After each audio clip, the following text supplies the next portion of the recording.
So the first important property that we need to sort of remember about series is convergence.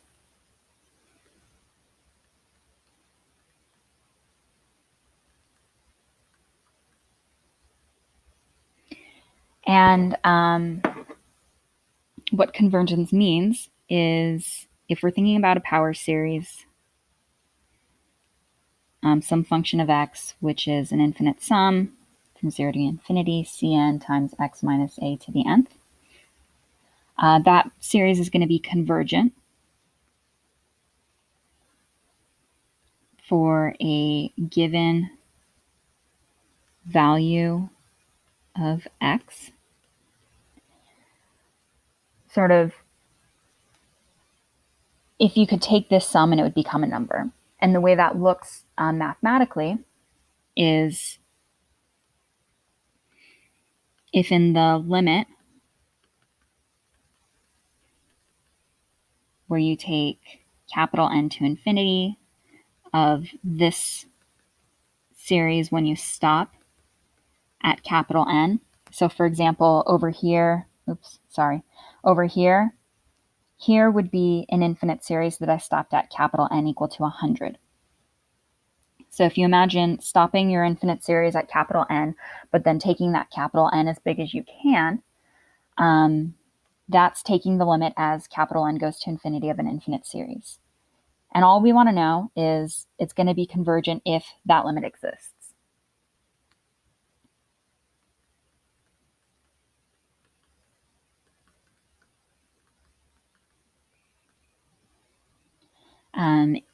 If the limit does not exist,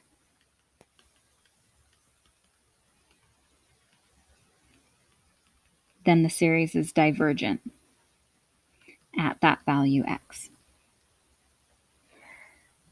And sort of the reason why this matters is because these infinite series representations aren't going to make sense if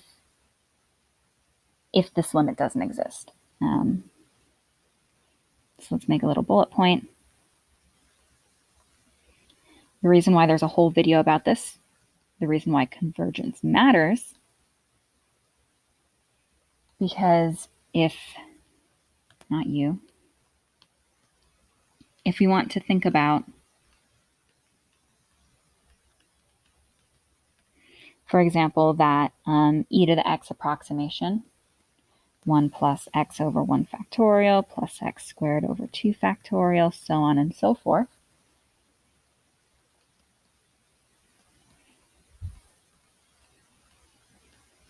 It wouldn't make sense for the right-hand side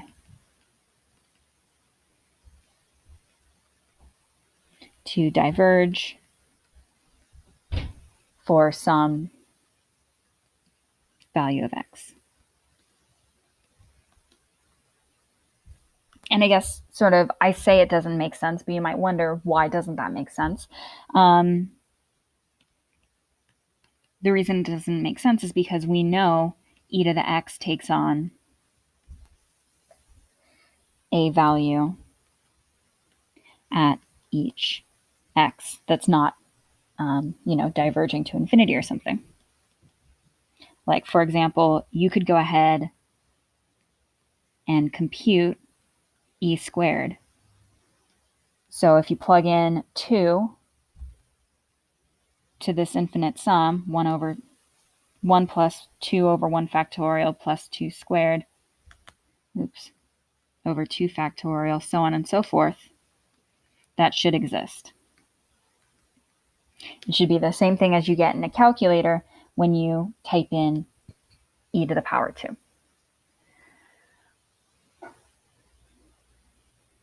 So the way we're going to think about convergence is as an interval of existence. This idea should feel familiar to you from when we laid the groundwork for thinking about intervals of existence for initial value problems. We don't care about that things always work. We just care about knowing when they do work.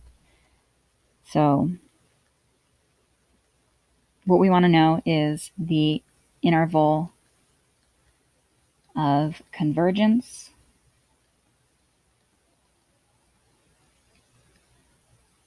where if x is inside this interval,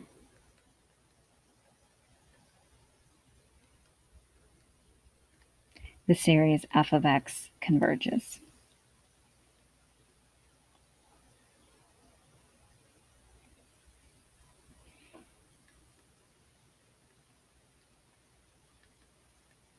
And then usually we think about that interval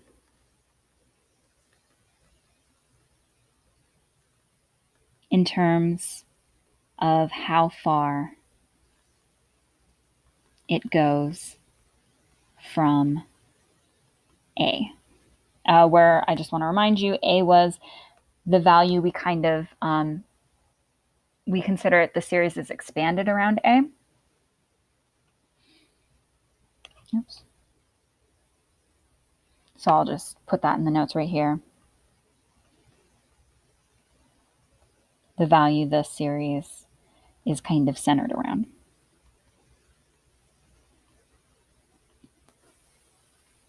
That one right there. I guess I didn't have to go back to the other page.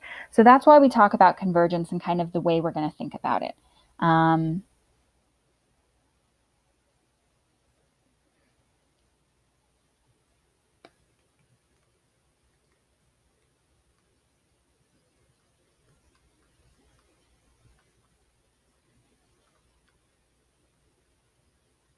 And so what that's going to actually look like for us is finding what's called a radius of convergence. So radius of convergence is that distance I just mentioned. It's, instead of thinking about an interval, it's the distance in that interval from the starting value A.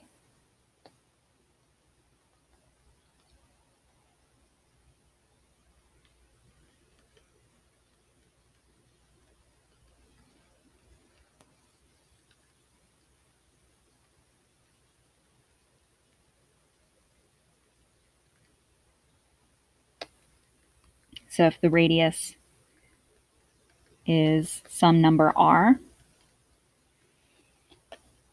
then for kind of a minus r less than or equal to x less than or equal to a plus r,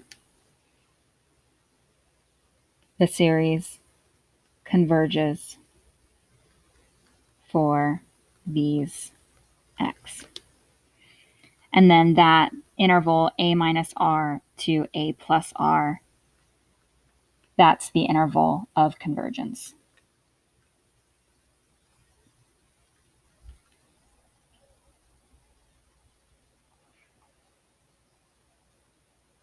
So sort of what's happening is when we write the definition of the series right here, mathematically what we're saying is we're kind of orienting ourselves based on the point A. We always think about how far x is from A. That's what x minus A means.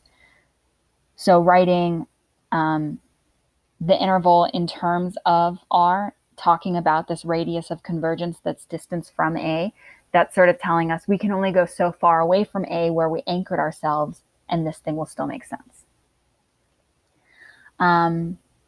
So to find this radius,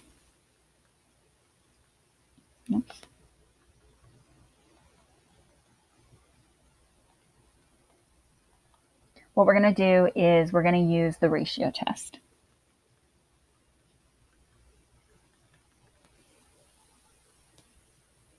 And the definition of that is going to be that we take the limit as n goes to infinity of this ratio, cn plus 1 times x minus a to the n plus 1 over cn times x minus a to the nth power.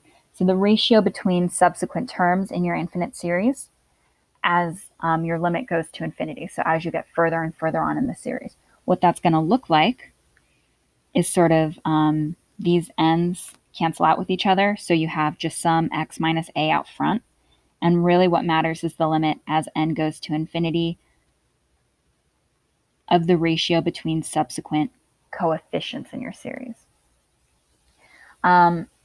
And what we're going to do is we want to check if that's less than 1.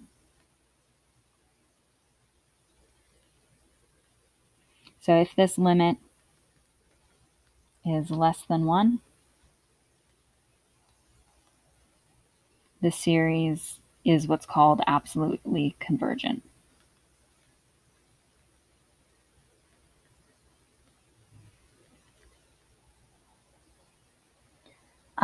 If it's bigger than 1, the series diverges, and if it's equal to 1, sort of you don't know anything from this test. So in the next video, we're going a little long here, we'll talk through what this looks like and do an example.